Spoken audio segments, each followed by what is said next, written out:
Vamos continuar os nossos temas sobre os mandamentos, vamos estar alguns meses com eles. Se eu tiver a possibilidade, eu vou até ao 10º mandamento, para darmos este bloco, que depois vai nos ajudar quando dermos o curso bíblico, o livro do Êxodo. E hoje vamos ver o primeiro pecado contra o primeiro mandamento. Não te prostrarás diante de outros deuses. E começamos a nossa meditação com a leitura do livro do Êxodo, capítulo 20, versículo 2 e seguintes. Não terás outros deuses diante de mim. Não farás qualquer imagem esculpida, nada a imitar o que há lá em cima nos céus ou cá embaixo na terra. Não te prostrarás diante desses deuses, nem os servirás. Porque eu, o Senhor teu Deus, sou um Deus ciumento. Mas faço graças sem fim aos que me amam e guardam os meus mandamentos. Portanto, todas estas palavras que estão escritas neste capítulo 20, portanto, o primeiro mandamento vai desde o versículo 2 até ao versículo 17. A Igreja resumiu tudo o que o Senhor diz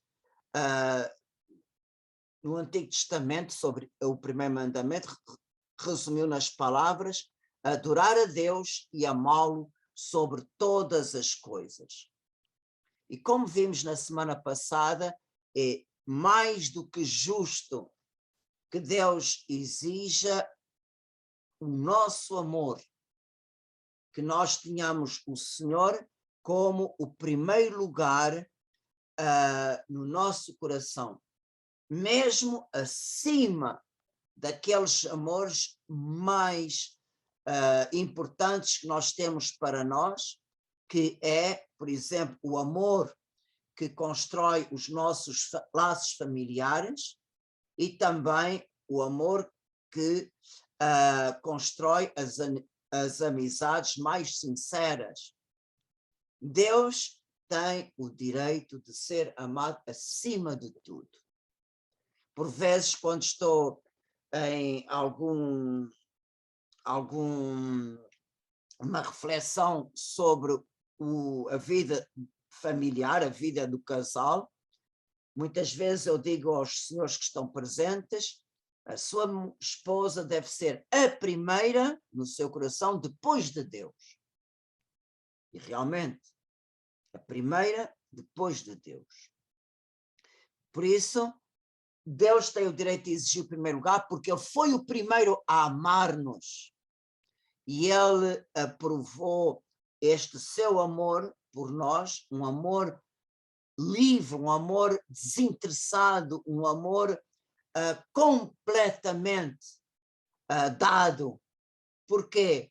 Porque foi Ele quem nos criou do nada, foi Ele quem nos salvou pelo seu Filho Jesus Cristo, e é Ele quem nos santifica pelo Espírito Santo, e é mesmo o Espírito Santo quem, através da Igreja, nos reconduz à casa do Pai. Portanto, toda a obra criadora, redentora e santificadora é fruto do amor trinitário de Deus. Um amor desinteressado, porque nós não podemos acrescentar nada ao Senhor. Por isso vocês vejam, se Deus entregou-nos o seu próprio Filho, que é o máximo, que é o mais de tudo, como é que Deus pode nos negar alguma coisa se Ele nos deu o maior? Conforme está escrito no Evangelho de São João, capítulo 3, Deus amou de tal maneira ao mundo que lhe entregou o seu Filho, para que todo homem que acredita nele não pereça, mas tenha a vida eterna. Por isso, nós vemos que este amar a Deus está resumido no Evangelho de São Mateus e no Evangelho de São Lucas. Quando o doutor da lei perguntou a Jesus qual era o primeiro mandamento, ele respondeu: amarás o Senhor teu Deus com todo o teu coração, com toda a tua alma, com toda a tua mente e com todas as tuas forças. E o segundo é semelhante a este. Portanto, estas palavras que o Senhor diz ao doutor da lei é um eco das palavras que o Senhor disse no Antigo Testamento, no livro do Deuteronômio. Portanto, Deuteronômio 6, versículo 4 e 5. E esta frase da Bíblia, para os judeus, é a mais importante de todas. Escuta, Israel, o Senhor é o único Deus, amarás o Senhor teu Deus. É tão importante esta frase que eles têm escrito esta passagem bíblica num papelinho enrolado, e esse papelinho está dentro de uma caixinha que está pregado na porta de entrada de todas as casas judaicas. Portanto, um judeu, quando entra em casa, ele beija a palavra de Deus e depois então entra em casa. Mas é esta palavra, amar a Deus com todo o teu coração, com toda a tua alma, com todas as tuas forças, com toda a tua mente. Portanto, o Senhor realmente é digno de ser amado. E o Novo Catecismo, no número 2086, tem umas frases muito bonitas sobre este Deus de amor. Portanto, Deus é um ser infinitamente perfeito, constante, imutável, sempre o mesmo, fiel e perfeitíssimo. Daí se segue que devemos necessariamente aceitar as suas promessas e ter nele uma fé e confiança absoluta.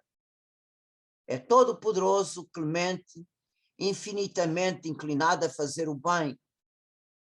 Quem seria capaz de não pôr nele todas as suas esperanças? Quem seria capaz de não o amar ao ver os tesouros de bondade e de ternura que ele sobre nós espalhou? Portanto, nós temos para com Deus, vendo as maravilhas que ele fez, um dever de fé. Porque o que é um dever de fé? De acreditar em tudo o que Deus nos revelou através do seu Filho. E Deus que revelou é fiel às suas promessas, todas as promessas que ele fez desde Adão até à plenitude dos tempos. Todas as promessas que ele fez a Adão de enviar um Salvador, depois aos patriarcas, dos patriarcas passou por Moisés, por Samuel, pelos profetas. Todas as promessas que o Senhor fez ao longo dos séculos, ele cumpriu no seu Filho. Por isso, Deus é fiel e Deus é verdadeiro na sua palavra. São Paulo até diz que Deus não tem agora um sim e amanhã tem um não. Não, Deus é sempre sim às suas promessas. E se Deus é fiel e verdadeiro, ele merece toda a nossa fé, ele merece que nós acreditemos nele. E também que esperemos nele. Porquê? Se ele realizou as promessas que fez no Antigo Testamento através do seu Filho, também ele vai realizar todas as promessas que fez através do seu Filho, quando ele andou na terra. Por exemplo, uma promessa que Jesus nos fez em nome do Pai. eu vou preparar-vos um lugar, eu vou à vossa frente preparar-vos um lugar. Em casa de meu pai há muitas moradas. Portanto, isto é uma promessa. E por isso, se Deus é fiel e verdadeiro, digno de ser acreditado, também nós podemos com toda a certeza esperar naquilo que o Filho nos prometeu, deu a sua palavra em nome do Pai. Até a gente termina a Salve Rainha com esta ejaculatória tão bonita. Rogai por nós, Santa Mãe de Deus, para que sejamos dignos de alcançar as promessas de Cristo. Portanto, vocês vejam, temos a certeza absoluta que a nossa esperança não nos vai confundir. E por isso, realmente, temos também um dever de amar.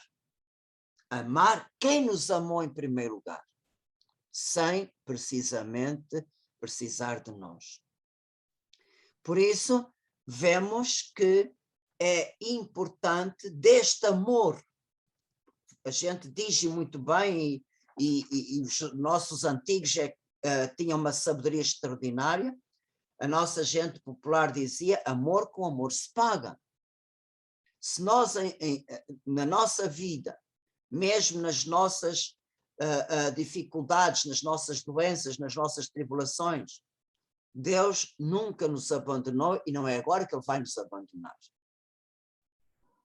Por isso, este amor, com amor se paga, se é verdadeiro, se é sincero, realmente este amor que brota da fé e da esperança, leva-nos a prestar a Deus aquele culto e aquela adoração que só devemos dar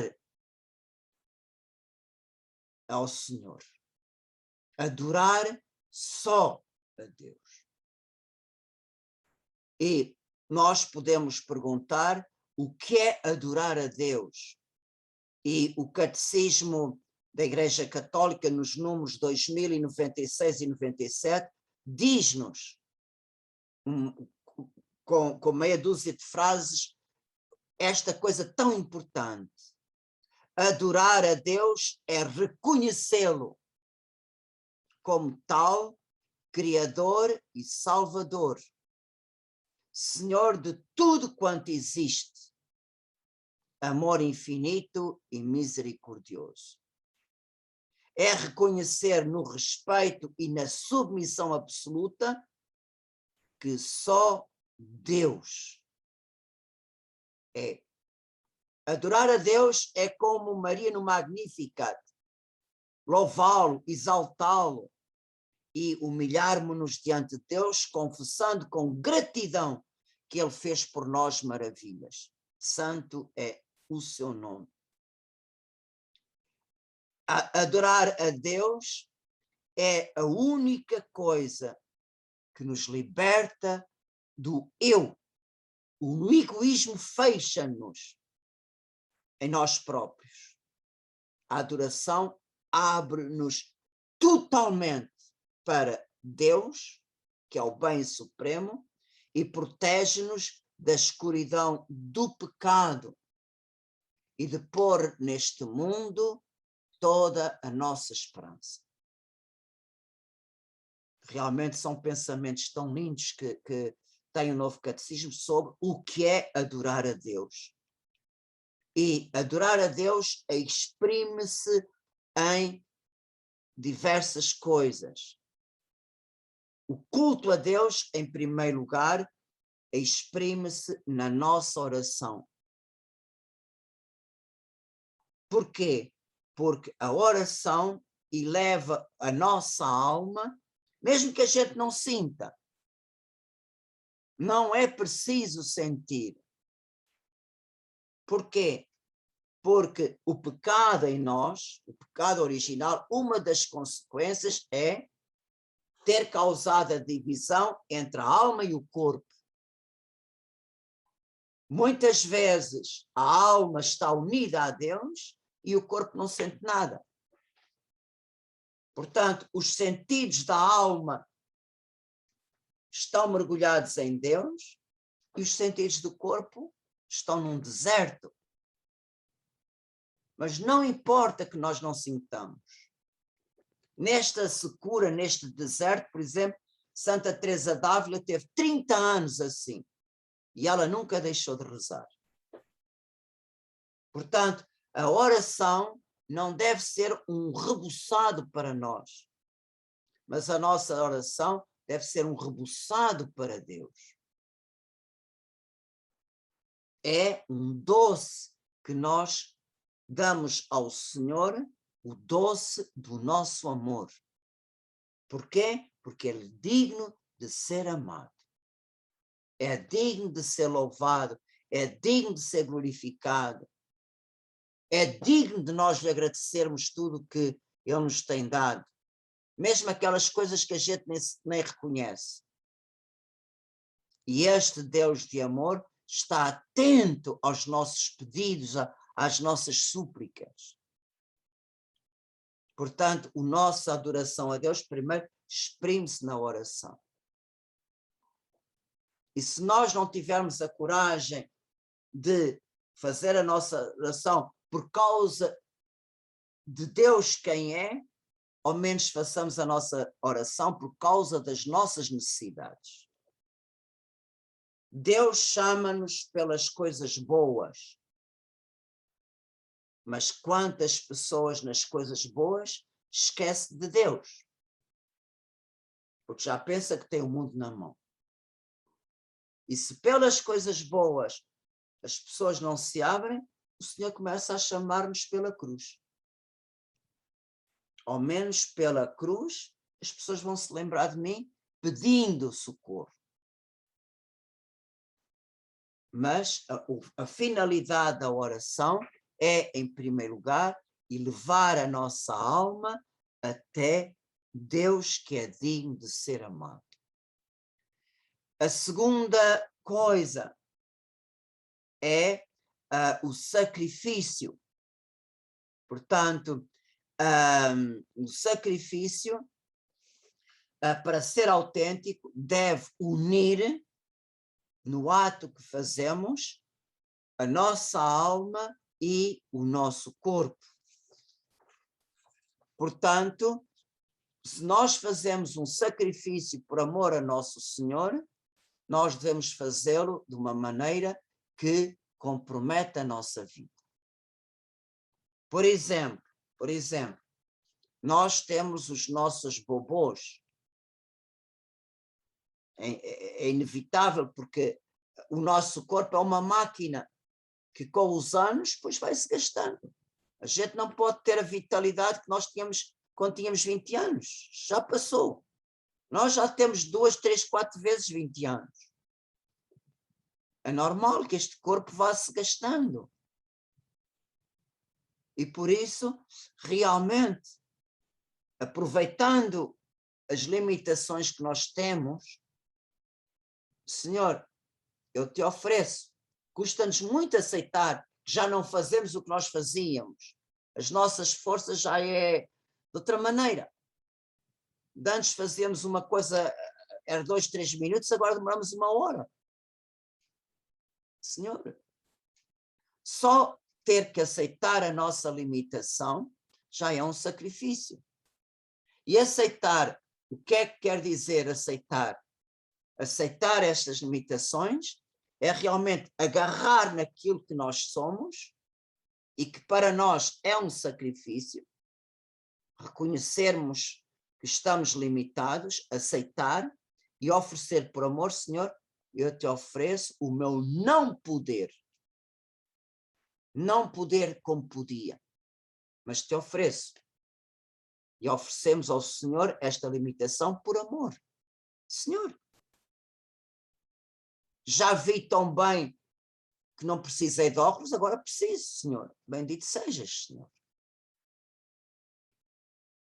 De antes ia patando do lado, agora já tenho dores no joelho, já me dói aqui, já me dói aqui. Já andei muito, já fiz muito. Bendito seja Deus. Portanto, oferecer com amor, Senhor. Já pude. Agora chegou a altura de, mas ofereço-te isto por amor, Senhor. Claro que o demónio vai nos tentar desanimar, vai nos tentar roubar o amor com que oferecemos, desvalorizando o nosso ouro. As nossas limitações é ouro diante dos olhos de Deus. E, Senhor, eu te ofereço. Mesmo que eu tenha a tentação da revolta, sai daqui, Satanás. Mesmo que eu tenha a tentação do desânimo, sai daqui, Satanás. Não, Senhor, por teu amor, tu mereces, Senhor. Portanto, oração, sacrifício. Terceiro ponto, que faz parte do culto a Deus. Cumprirmos as promessas que fizemos a nosso Senhor. A começar pelas promessas que fizemos no nosso batismo, no nosso crisma, no nosso matrimónio e eu no meu sacerdócio. Portanto, são as nossas promessas de pertença a Deus. Estas é que são as promessas fundamentais da vida cristã. As promessas do nosso batismo, do nosso crisma, do matrimónio e, para mim, da minha ordenação. Claro que também aqui estão incluídas aquelas promessas que fazemos por devoção. Eu sei que é uma maneira imperfeita, mas está santificada, porque nós empenhamos junto de Deus de mostrarmos a nossa gratidão através de um ato de piedade exterior. E depois também o nosso culto a Deus é individual e comunitário. Ontem, naquela reunião que eu tive com o subsecretário do Santo Padre para as migrações e os refugiados, portanto, ele dizia que a nossa fé, que se exprime no nosso culto, não pode ser individual,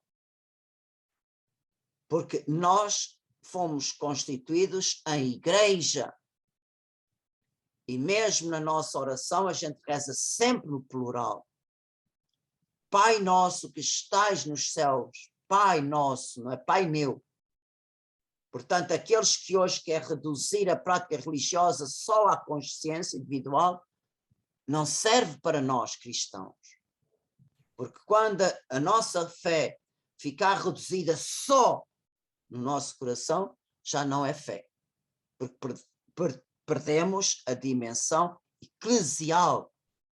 Portanto, nós somos constituídos em membros do corpo de Cristo. A comunhão, só há comunhão, Cristo só está presente onde 2 ou mais estão reunidos no seu nome. Portanto, um sozinho não tem este privilégio de ter Cristo no meio de nós. Claro que podemos fazer a nossa oração individual, mas é muito importante de não esquecermos que a nossa fé deve ser exprimida em comunidade, principalmente na casa de oração. E o culto por excelência comunitário é a renovação do sacrifício do Calvário, que é o sacrifício do Novo Testamento. Por isso, vocês vejam, eu vou repetir 4 coisas que manifestam a nossa adoração, o nosso culto a Deus. É a oração, o sacrifício que deve comprometer a pessoa toda, não é só fazer uma prática externa e acabou, sem comprometer a nossa vida. A terceira coisa é as promessas que fazemos a Deus, a começar pelas promessas do nosso batismo. E, no fim, as promessas do crisma e do matrimónio e, para mim, as promessas do sacerdócio. E, por fim, o nosso culto pode ser individual, mas sem nunca esquecermos a nossa dimensão comunitária. É muito importante a nossa dimensão comunitária porque faz parte daquilo que Nosso Senhor nos deixou de sermos, pelo batismo, membros do seu corpo, membros da igreja. E por isso, se realmente é nosso dever de gratidão responder com isto ao amor que Deus nos tem, portanto, amor com amor se paga, é muito lógico que o Senhor tenha para nós o mandamento: não terás outros deuses além de mim, que realmente os ídolos estavam bem presentes nos povos que rodeavam Israel. E, claro, ficou muito enraizado no povo de Israel, principalmente quando saiu do Egito. E não se esqueçam que os judeus estiveram no Egito 450 anos. Portanto, é muito normal que eles, durante várias gerações, estando dentro de uma cultura religiosa de vários deuses, e cada deus exprimia.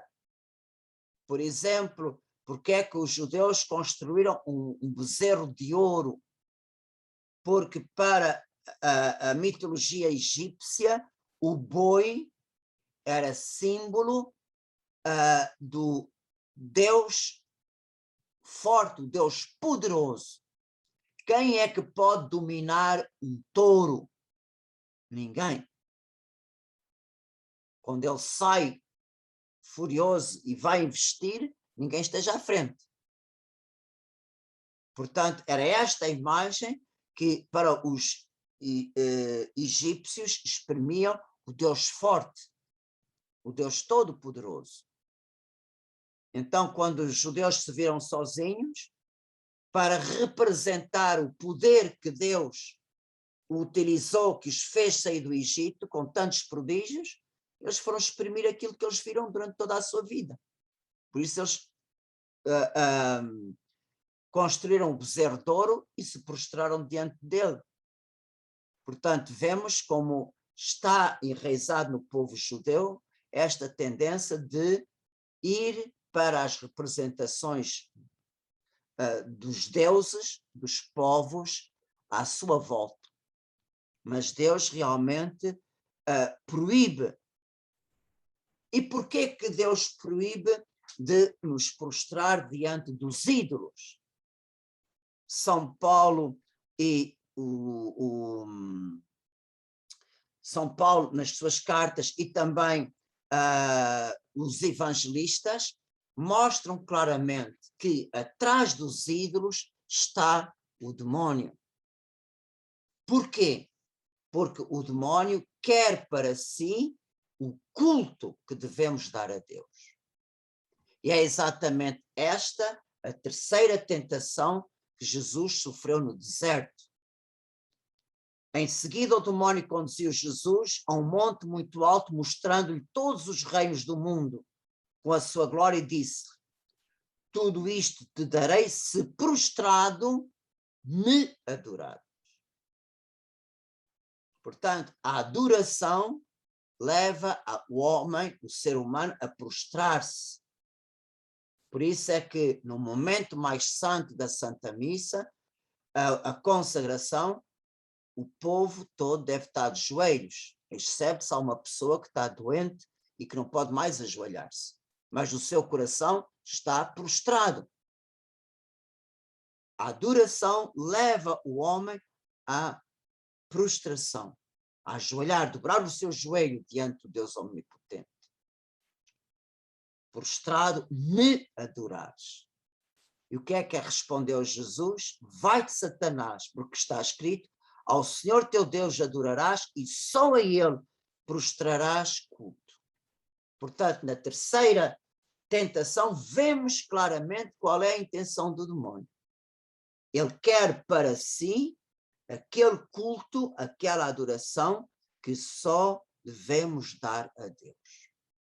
Por isso, não é de estranhar que por detrás dos grandes desvios que a humanidade tem do verdadeiro Deus vivo e verdadeiro, realmente esteja presente as múltiplas maneiras de seduzir de Satanás. Portanto, vemos que São João, no seu Evangelho, fala claramente que o demónio é mentiroso. Por exemplo, no capítulo 8, versículo 44, diz: o diabo foi assassino desde o princípio. Não se manteve na verdade, porque nele não há verdade. Quando profere a mentira, fala do que lhe é próprio, porque também é mentiroso e pai da mentira.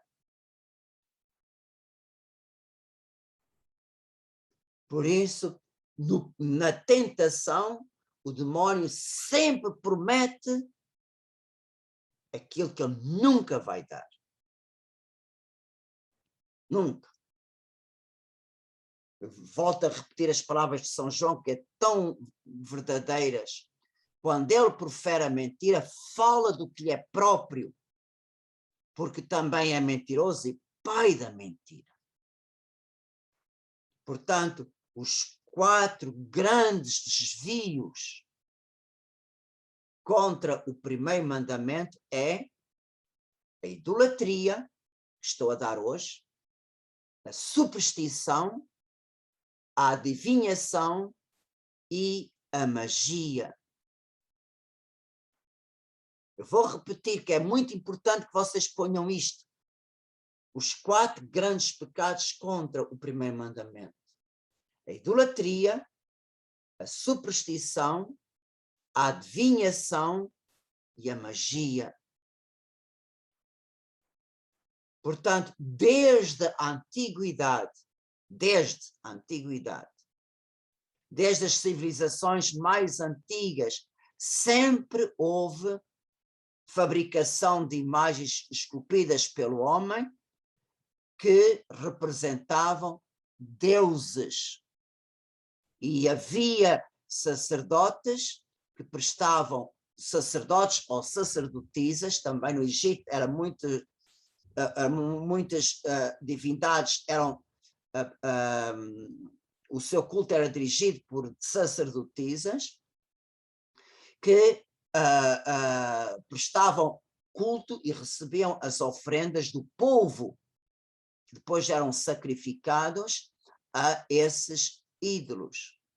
Por isso, desde Moisés, passando por todos os profetas, há um grande combate contra os pecados da idolatria.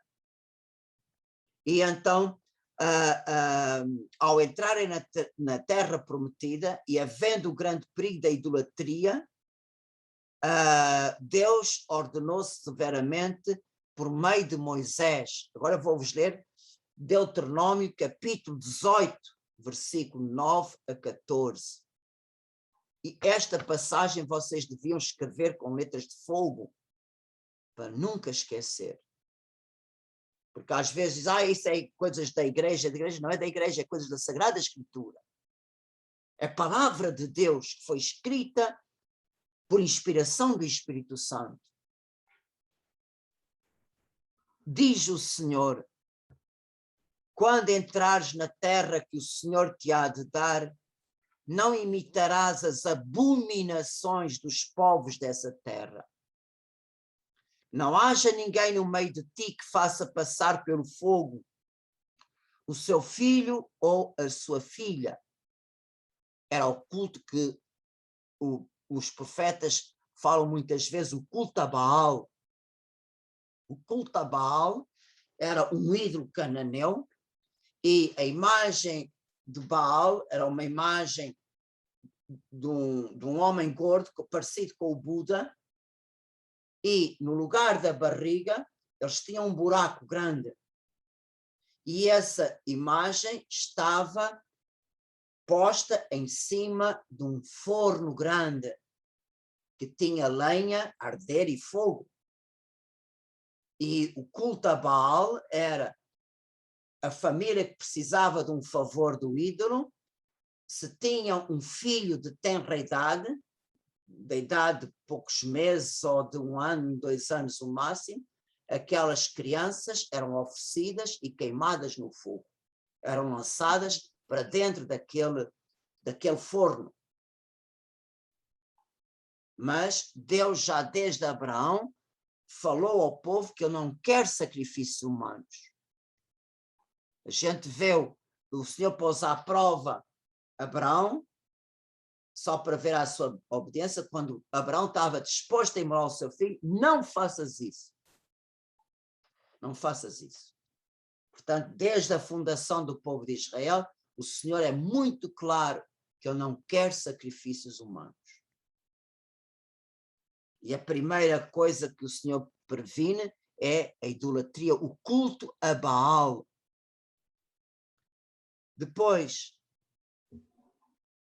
que não haja ninguém que se dê à prática de encantamentos ou se entregue a augúrios, à adivinhação, à magia, ao feiticismo, ao espiritismo, aos sortilégios ou à invocação dos mortos.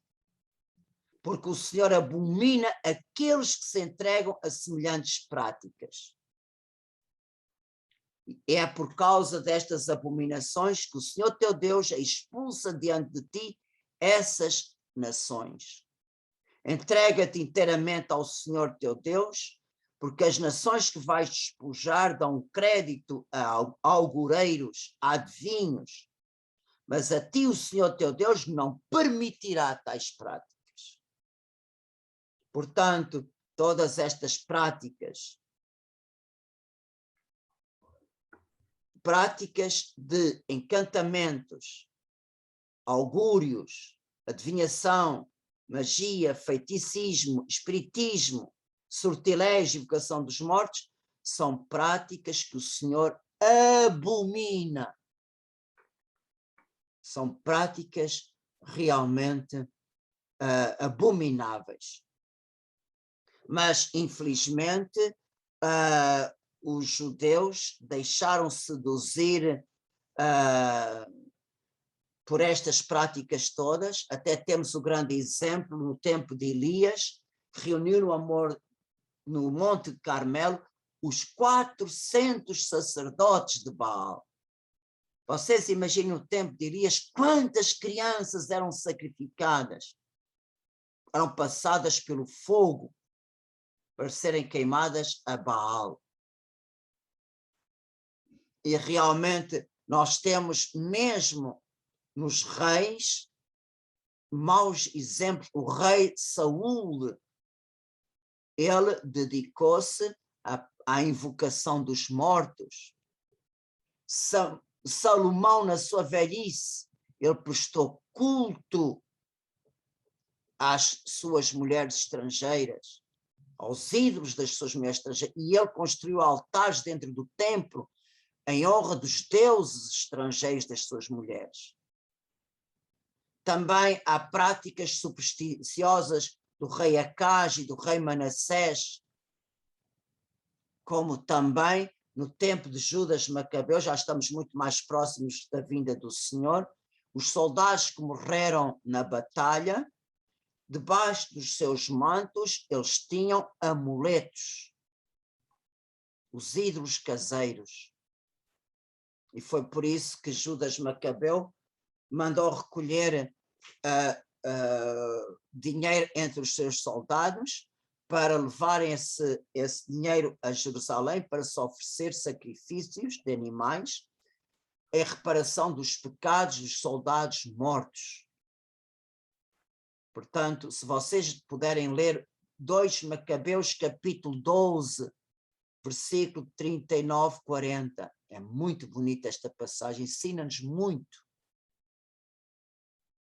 Portanto, e São Paulo desmascara a idolatria na primeira carta aos Coríntios, capítulo 10, versículo 19 e 21. Isto é palavra de Deus, não é a doutrina do Padre Carlos, é a doutrina da igreja, é o tesouro da fé. Diz São Paulo, a carne sacrificada aos ídolos é alguma coisa? O ídolo é alguma coisa?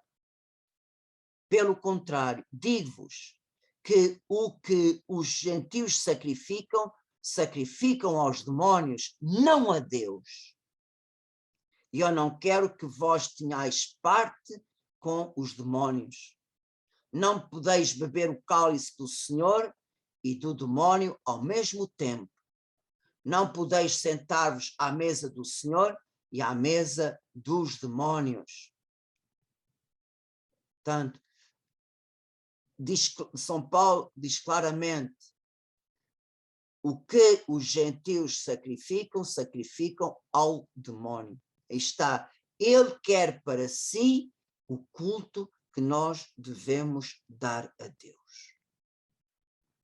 Portanto, o novo catecismo diz claramente, baseado no Concílio Vaticano II, na Lumen Gentium, o novo catecismo fala claramente o que está por detrás da idolatria. Portanto, o Catecismo Vaticano II, o Concílio Vaticano II, na Lumen Gentium 16, afirma claramente que é o maligno quem seduz o homem para estes erros. E claramente o culto feito ao demónio, diretamente, se expressa a pior maneira, é o satanismo, que hoje, infelizmente, está, embora não se fale nisto. Porque a maneira mais subtil que o demónio tem de agir é ele age e ninguém dá por isso. Mas hoje, realmente, as missas negras e ainda o roubo das hóstias continua a surgir. Para quê? Para levar estas hóstias consagradas para serem profanadas nas missas negras. Portanto, a Sagrada Escritura, quando fala de idolatria e feitiçaria, põe em pés de igualdade.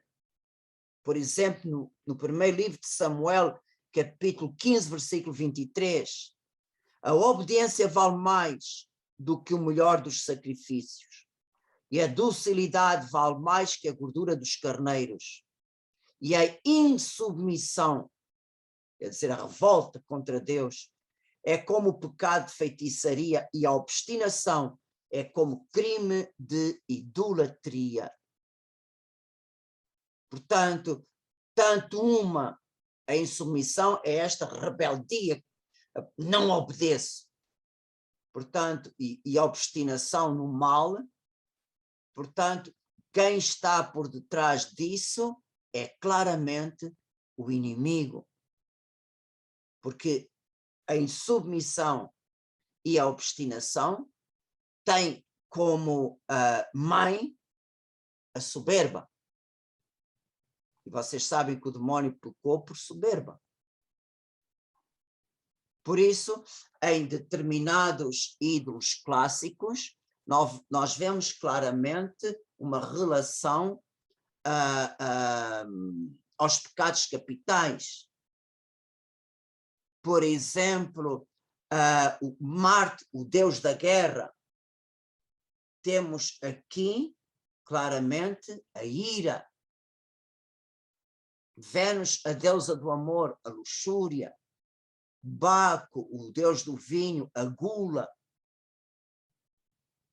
E nós sabemos que o dragão das 7 cabeças, que está no livro Apocalipse, capítulo 12, realmente é uma representação de Lúcifer, que na sua queda transformou-se em dragão, e foi ele que concebeu os 7 pecados capitais, através dos quais ele vai tentar o homem.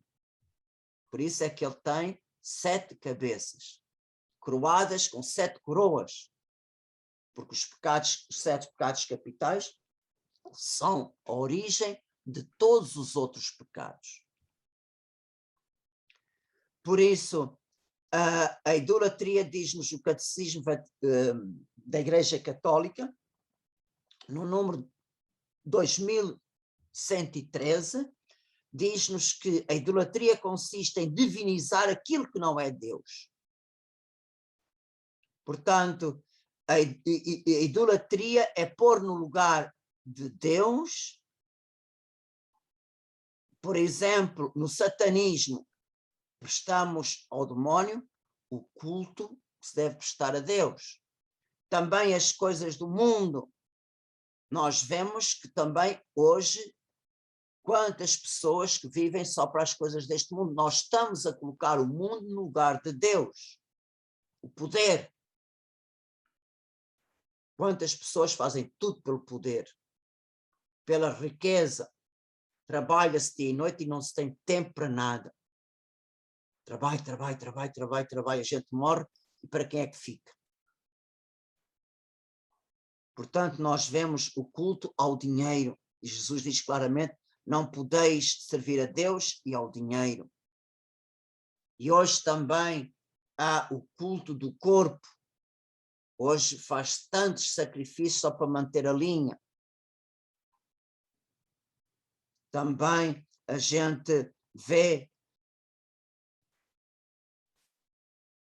hoje quantos se sacrificam para a glória do desporto, para a perfeição física.